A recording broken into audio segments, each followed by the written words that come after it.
Hello, so welcome to another reading vlog. So this week I'm continuing my reading for the Magical Readathon, and somehow this week I'm mostly going to be reading Romantasy. And if you know me, you know I don't really like Romantasy, so how has this happened? I don't know, but hopefully it won't go too badly. Firstly, I am reading One for My Enemy by Olivie Blake. I have really loved some stuff by Olivie Blake, some other stuff I have thought missed the mark. But so far I have actually read the first two chapters and I really liked them. We've mainly just been introduced to these two, they seem like magical crime families. This group of women that I think sell curses, and I'm not really sure what the men do, but they have kind of these shops as fronts, and then underneath that they're doing some magical stuff. And they're obviously at odds with each other. So the first scene was about the oldest sister confronting the three brothers, and it seems the oldest brother and the oldest sister have some kind of like history. They went to school together. I was kind of shipping it, even though I'm not actually sure if that's the romance this is going to follow, because then the second chapter we got the youngest sister, and she feels like she could be a romance heroine. So it could be her as well. I really liked her. She's kind of just trying to live normal life and go to university, but that doesn't always fit in with her family's like magical plans. But I think what I'm liking most about this so far is just the vibes. It's written, I guess some people would say it's kind of edgy, and maybe they would say that in a negative way, but I feel like I think that in a positive way. It is also kind of reminding me of what is that book called? The Veronica Roth one, something about crows. When Amongst Crows. That's got like Polish mythology. This I think is Russian, but generally that whole Eastern European thing. And we've got Baba Yaga as the matriarch of the woman's family, and you've got like the kind of Russian families and nicknames thing kind of going on. And just the way that this conflict is being described felt very cool to me. So I'm excited to continue it, and hopefully I will keep loving it. The other thing that I'm about halfway through actually is One Dark Window by Rachel Gillig. So this is about this girl who, in this world, it's illegal to do magic, but if you get this fever, you'll basically develop the ability to do magic, and if you're caught, then you will be executed. However, she wasn't caught, and she now has this strange voice in her head, and also the ability to see these cards. So the only legal way to do magic in this world is to have one of these cards. I think in my last vlog I said there was 12. It seems like it's a set of 78, but there's more than 78 cards out there, if you know what I mean. So there's like duplicates of different ones out there, but if you can collect a whole set, then you have the possibility of like getting rid of magic and this fever and possibly other things. So it's an interesting setup. To be honest, the way they're now trying to collect this whole set reminds me a lot of when I play Final Fantasy VIII. I love playing Triple Triad and trying to collect all the cards. So it's actually made me want to go and play Final Fantasy VIII again and try and collect all the cards. But I don't have time to go down that rabbit hole right now, so we won't. But the cards are interesting. The rest of it, less so, and I think it's just that romantasy element that's not for me. Like, there is a bit of a romance there. I don't really care. I'm not really feeling it. And I don't know that I feel like everything about the setup makes sense, although I couldn't, maybe I'm just not even paying enough attention to actually like directly pick out some of the holes, but I think there's holes, and just some of the characters' actions don't fully make sense to me. But again, maybe it's because I'm not paying attention, because I'm kind of getting more and more invested as we go on. So I'm hoping I'm going to get more invested for the second half, but I guess we'll see. Hello. So it's so freezing today that I have my weedy bag with me just to keep my fingers warm, because I always get freezing fingers. Also, I have read just over 25% of, I was going to say The Masters of Death, but that's the wrong Olivie Blake book. One for My Enemy. Just past a quarter of the way through, and I'm really loving it. There's actually kind of two couples that I'm totally rooting for, both of them. But what I forgot to mention when I introduced this book is that it is a Romeo and Juliet retelling. So I'm really hoping that these characters are going to get a happy ending. Like, I'm so invested in them. I love them. I want them to be happy. But this is a Romeo and Juliet retelling, so here is not going to be a happy ending. But it's a retelling, right? So there could be. But also, I know that Olivie Blake is just not afraid of killing off her characters to get across the point that she's trying to get across. And a lot of this is about relationships and power. And I feel like it's going to end badly for everyone. So at least this book is making me feel something, which often romantasy books, even though I know that's kind of the point of them, actually I end up very uninvested because I don't care about it at all. But I am shipping both the romances that are kind of going on, and a lot of it is also written like as these text conversations. Not a lot maybe, but a decent amount is text conversations between one couple, and I really love them. They're so cute. So I'm going to keep reading that and hope that I don't end up with my heart broken. Okay, so let's do a stressed out, no makeup kind of update, because I have just been reading something that I want to talk to you about. So basically, the last couple of days has been some annoying like real estate agent lawyer conversations that have been very frustrating. And so I haven't read much more of, I keep wanting to call it Masters of Death. One for My Enemy. I haven't read much more of that.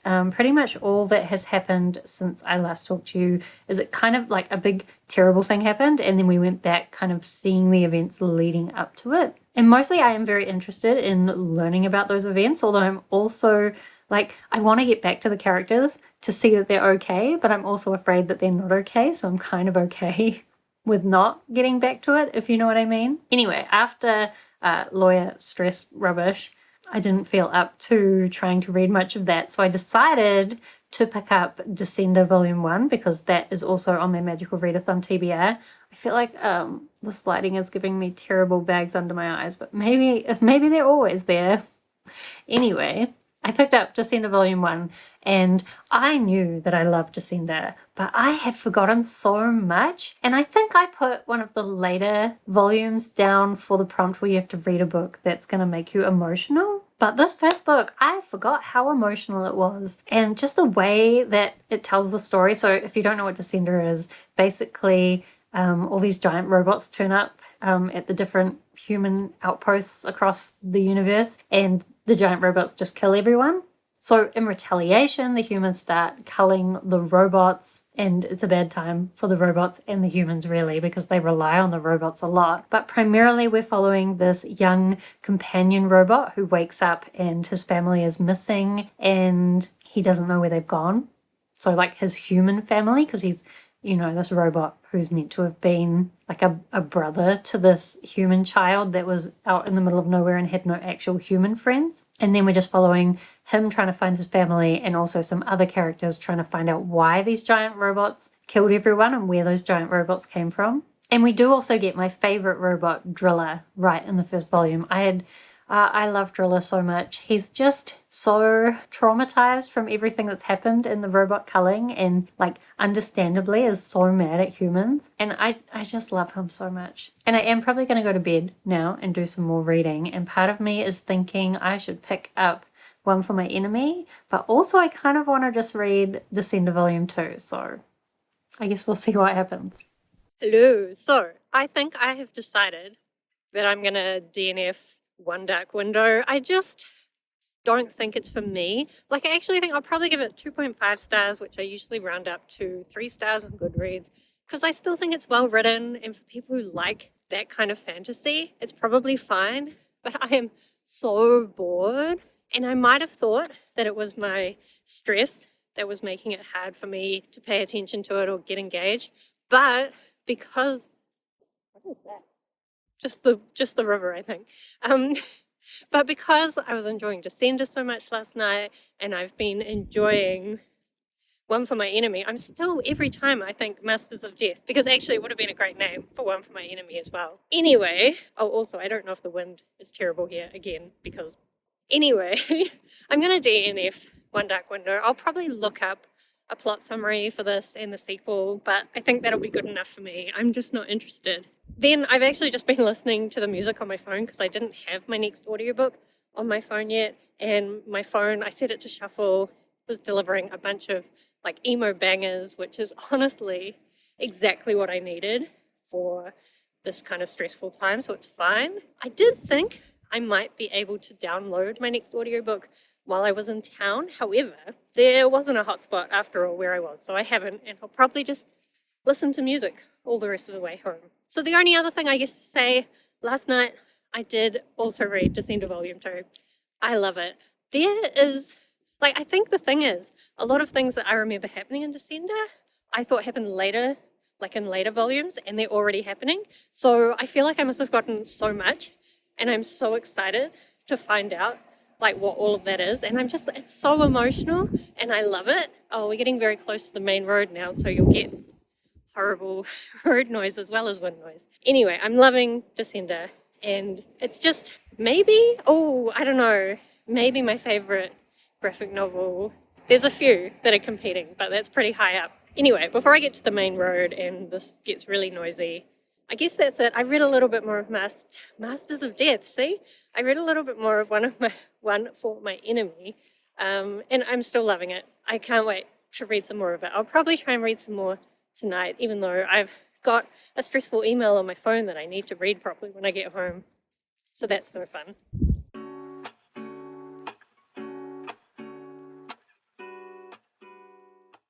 Hello, so it is a rainy day, but I'm out for another run, and I'm now listening to an audiobook, and I'm enjoying this one so much more. So I'm listening to 17 Years Later by J.P. Pomare. So this is a New Zealand Maori author, but he lives in Australia now, and he writes like thrillers, and I often don't. Like, there have been thrillers that I really like, but also when I do pick them up, I often am disappointed in them. But JP Pomare normally manages to write ones that keep me engaged. Maybe I haven't loved all of them, but I generally like them. Am I about to be rained on? Maybe. Anyway, this one is about kind of this, let's say this podcaster is investigating this old murder that happened in this fancy house in the middle of nowhere in New Zealand, like in the country, in Cambridge, if you know New Zealand. So this Maori guy was hired as a chef, and then the whole family ended up being stabbed, and he was put in jail for it. But it seems like things weren't really investigated properly, so now this podcaster from Australia is going to investigate it. We're also getting the perspective of some other people, like a psychologist that helped out with the case and also tried to prove that he was innocent a long time ago. Also, we're getting like this account of the murder situation, like what happened from this guy who's been accused and put in jail. But it's something that he's written as like trying to prove his innocence. So even though he seems very genuine, that does call into question like whether he is being completely honest. So a little bit of an unreliable narrator, even though he doesn't seem like it. So usually I don't like it when they do that thing where it's like a domestic thriller and the main narrator is unreliable because they're a woman and they're an alcoholic or whatever. I hate it every time. But this kind of unreliable narrator is much more interesting. And so the podcast is investigating, and she's being told a lot that once she learns enough, she'll just give up on the case. So I haven't got too far into it yet, but I'm quite enjoying it. Oh, there's children coming. This is why we shouldn't do this here when it's a Sunday and people are around. Anyway, they're far enough away, we're probably fine. The only other thing I've been reading is Masters of Death, that's wrong. One for My Enemy. I'm still liking it. I'm about 2/3 of the way through. I do think it got a little bit convoluted and a little bit like it lost its momentum a little bit. And I think we're just not getting to see enough of the couples together, which is my favorite part. But there is some amazing angst and some really great like philosophy around power. So hopefully I can try and finish it off. I've still got, I think, a few hours. So I was hoping to finish it off today. I don't think that's going to happen, but it's probably fine if it takes till tomorrow anyway. Anyway, I'm going to go before people come and get too close to me.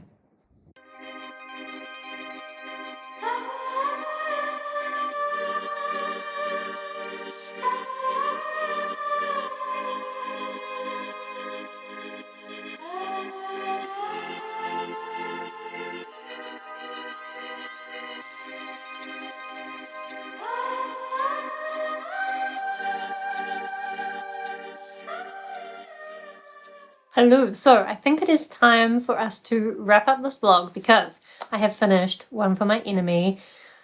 I'm a little bit conflicted about it. I did really like it, but I feel like the beginning had that 5-star energy and it didn't quite manage to continue that.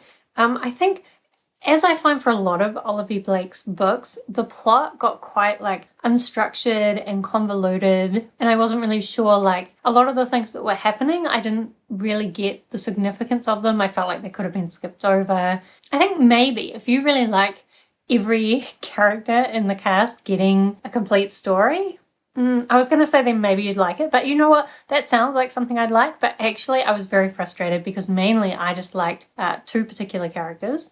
That the ones that were mainly having the romance. There is another romance. I didn't mind that romance, but that romance was so like messed up with the plot, and I didn't really like the conclusion of that. The other romance, I really liked it, and I kind of wish we got more of the romance, which is very unlike me to say because I don't usually tend to like romance, but I liked this romance, and the big convoluted plot was too off to the side rather than kind of the two working together, and so it just turned into a bit of a mess. I still really love all the characters actually, and I think the world building was really cool. I would love to see more stuff written in the world with like a more structured plot. And I really like how Olivie Blake like includes philosophy and thoughts and just the way that she writes, like the vibes and the themes that she explores. I love all of that. I just at the end couldn't really tell what was happening with the plot. And I mean, I guess it's a Romeo and Juliet type retelling, and that is kind of a twisty plot, and this took that twistiness to another level. I probably also confuse myself sometimes because it's been a while since I read Romeo and Juliet, even though I was in the play when I was younger, in my teens. But some part of me was trying to like work out how the story mapped to Romeo and Juliet, and I think the answer is that it doesn't really, so that was more of a distraction rather than a help. Anyway, the summary is that I liked it, but the ending brought it down from a 5-star to a 4-star. Actually, not the ending, just the whole second half, probably. So I finished off that. The other thing, actually, I realized that One Dark Window that I DNF'd was supposed to be for one of my Magical Readathon prompts. However, it was the one where I had to get Jace to pick a book. So I got him to pick a different book, and very obligingly, he has picked Descender number 5. Now, I still need to read volume 4, but I think next week or in my next vlog, I'll try and read 3, 4, and 5 and finish that series off by the end of the month. As I said, I've been loving it, so that is probably quite achievable and something I'm looking forward to. The other thing is 17 years later. So that I'm about halfway through. Let me check if that's true. Exactly halfway through. I'm really liking it. What I always like when I read books by New Zealand authors is the New Zealand vibes, and it's got some of that, maybe not quite as much as I would like. It's a little bit weird because the main story is about this chef who's gone to work for this really rich family. And I know that there are rich families that have come from overseas and like treating New Zealand as a bit of a bolt hole and living in the middle of nowhere in some fancy house. But it just doesn't feel like New Zealand to me just because it's not my experience. But I know it does happen. Oh, and there was a part where this podcast woman is trying to interview this guy in a bar, and she offers to buy him a drink, and he says, "Oh, I'm not drinking alcohol at the moment, but I'll have an LMP," and she's like, "A what?" And I really enjoyed that bit. I guess I enjoy the little references that I think only New Zealanders would appreciate. And I actually also like, there's a fair amount of like this Australian podcaster getting to New Zealand and seeing that it doesn't in some ways live up to the expectations that she might have had about New Zealand. I quite like that as well. Oops, my battery died, but I think the main thing is the mystery and the thrilling aspect of it. I'm like really keen to know what's going on, and there's so many questions, and I have like a list of suspects. It's so long. Could be anyone at this point. I'll definitely try and finish that off, and I need to for the Magical Readathon, but I'm definitely going to try and finish that off on my runs in the upcoming week. Because I think now for the Magical Readathon, I've just got to read 17 Years Later and then Descender Volume 5 now. And then I'll have actually completed the Alchemist portion of that readathon. I've been trying to do that for a long time, so that's pretty exciting. Anyway, I think that is my reading for the week. Slightly more than a week maybe, but close. Anyway, let me know if you've read any of those books because I would love to chat with you about them down in the comments. Let me know if you've been reading anything exciting lately. Do subscribe if you'd like to see more of my bookish videos. Otherwise, thank you so much for watching. I hope that you are doing well, and I will see you next time.